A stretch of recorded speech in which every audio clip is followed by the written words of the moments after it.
سورہ نساء کی آیت نمبر 113 ہے۔ اعوذ باللہ من الشیطان الرجیم، بسم اللہ الرحمن الرحیم، ولولا فضل اللہ علیک ورحمتہ لہمت طائفة منهم ان يضلوك وما يضلون إلا أنفسهم وما يضرونك من شيء وأنزل الله عليك الكتاب والحكمة وعلمك ما لم تكن تعلم وكان فضل الله عليك عظيما۔ صدق اللہ العظیم۔ اور اگر آپ پر اللہ کا فضل نہ ہوتا اور اس کی رحمت نہ ہوتی تو ان میں سے ایک جماعت اس بات کا قصد کر ہی چکی تھی کہ وہ آپ کو بہکا دے۔ دراصل وہ اپنے آپ ہی کو بہکاتے ہیں، آپ کو تو کوئی نقصان نہیں پہنچا سکتے۔ اور اللہ نے آپ پر کتاب اور حکمت نازل فرمائی ہے اور آپ کو وہ باتیں بھی سکھائی ہیں جو آپ نہیں جانتے تھے، اور اللہ کا آپ پر بڑا فضل ہے۔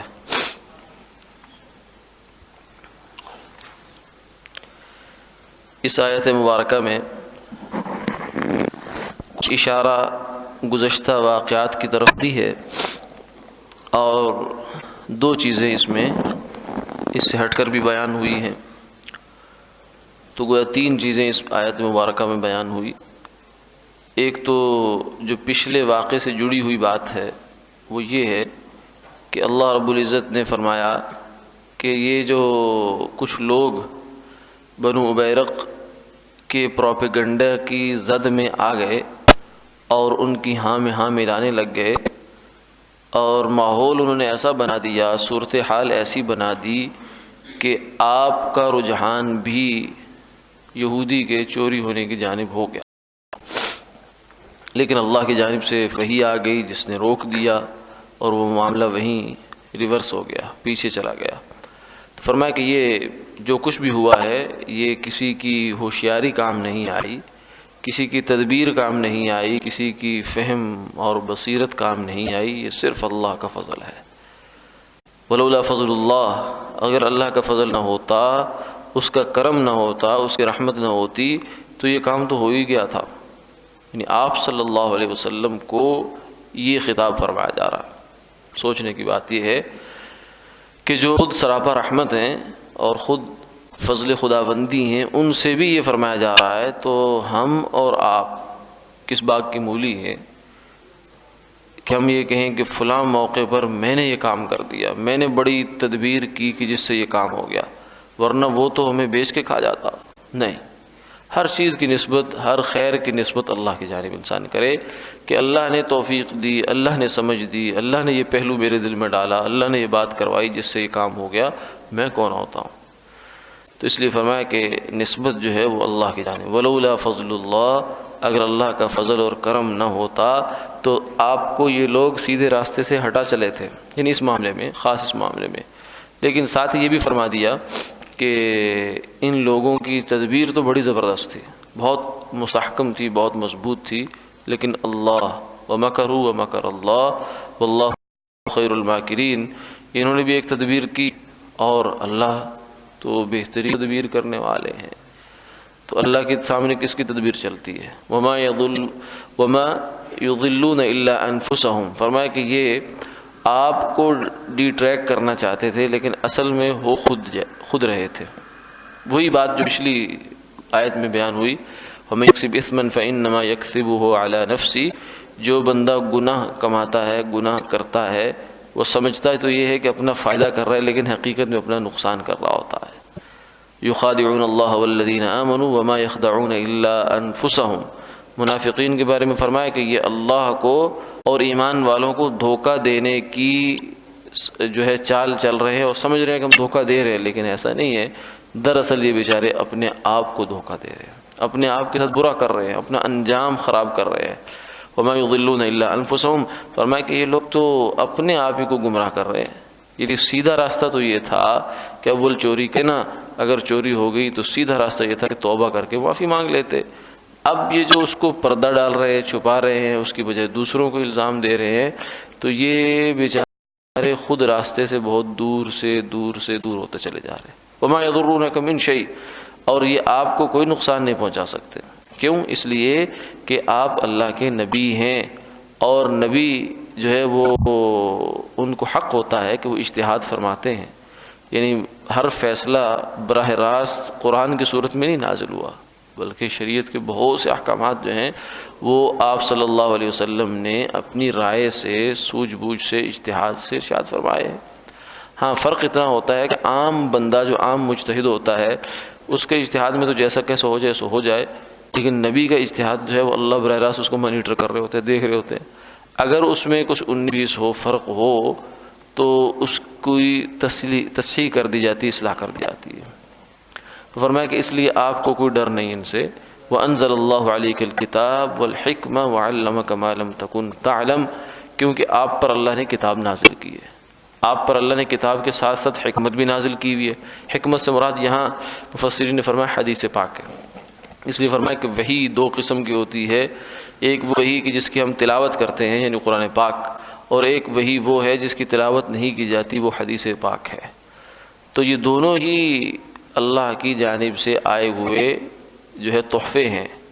تو یہاں ان دونوں کا تذکرہ فرمایا کہ آپ پر اللہ نے اپنی کتاب بھی نازل فرمائی ہے اور اس کی حکمت بھی نازل فرمائی ہے، جو کہ بصورت فرامین نبویہ صلی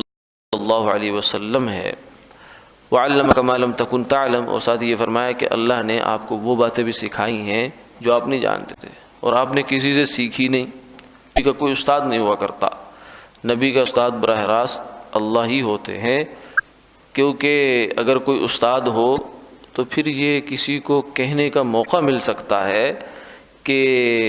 یہ جو باتیں کر رہے ہیں یہ تو فلاں استاد نے سکھائی ہیں اس کو، اصل میں تو انسان نے سکھائی ہیں، اور اب یہ دعویٰ یہ کر رہا ہے کہ مجھے اللہ نے بتائی ہیں، اس لیے یہ ایک شبہ پڑ سکتا ہے۔ اس لیے نبی کا استاد دنیا میں نہیں ہوتا، نبی کا استاد براہ راست اللہ ہوتے ہیں، یعنی وہ ان انسانوں میں رہ رہے ہوتے ہیں جہاں ان کے پاس علم کا اور معلومات کا اور تاریخ کا کوئی ذخیرہ نہیں ہوتا، یعنی عام جو اس کی زندگی دیکھی جائے تو اس میں کوئی دور دور تک اس کا امکان نظر نہیں آتا کہ اتنی گہری بات کر سکتے ہیں، تو لا محالہ اللہ ہی سے رابطہ ہوتا ہے ان کا۔ اس لیے فرمایا وَعَلَّمَكَ مَا لَمْ تَكُنْ تَعْلَمْ، جو چیزیں آپ کے علم میں نہیں تھی اللہ نے آپ کو وہ سکھا دی۔ اور اسی سے یہ بھی معلوم ہوا کہ جو اللہ تعالیٰ نے آپ صلی اللہ علیہ وسلم کو علم دیا ہے، علم غیب بھی کہہ سکتے ہیں آپ، کچھ اور بھی کہہ سکتے ہیں، لیکن اس کی ایک حد ہے، ایک تو وہ اللہ تعالیٰ کا دیا ہوا ہے، اور دوسرا یہ ہے کہ وہ اللہ کے برابر کا نہیں ہے۔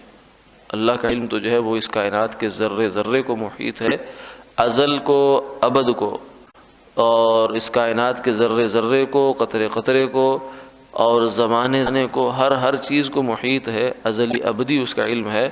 لیکن ایسا علم مخلوق میں سے اللہ نے کسی کو نہیں دیا، اور مخلوق میں ایسا علم لینے کی صلاحیت ہی نہیں ہے، کیپیسٹی نہیں ہے اس کے اندر کہ وہ اللہ تعالیٰ کے اس درجے کے اس صفت